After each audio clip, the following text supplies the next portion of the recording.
מרביליוס. מרביליוס.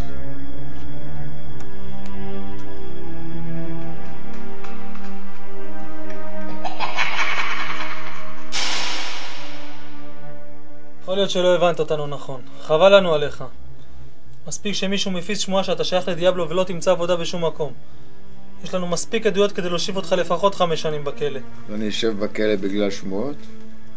לא בגלל שמועות, בגלל שיוך למאפיית הדיאבלו.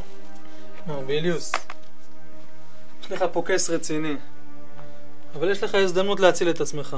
אנחנו לא מבקשים הרבה. תעיד נגדם, ואז תשתחרר לחייך. נסלח לך על הכל. אני באופן אישי אדאג להשיג לך עבודה ולהגן עליך אם זו הבעיה. רק דבר, שוקולד אחד לא חוקי שהבאתם, משהו עם בשר. אין לי מושג מה אתם רוצים ממני. טוב, אין בעיה. אני רק מקווה שתזכור את זה, שתקבל תמונות של הבת שלך בכלא.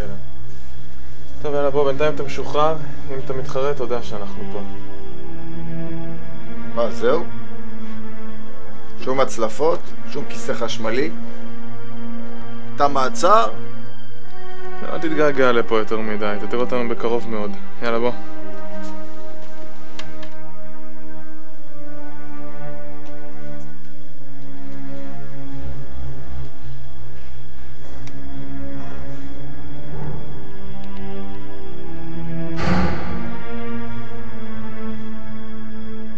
היי, תעקבו אחריו.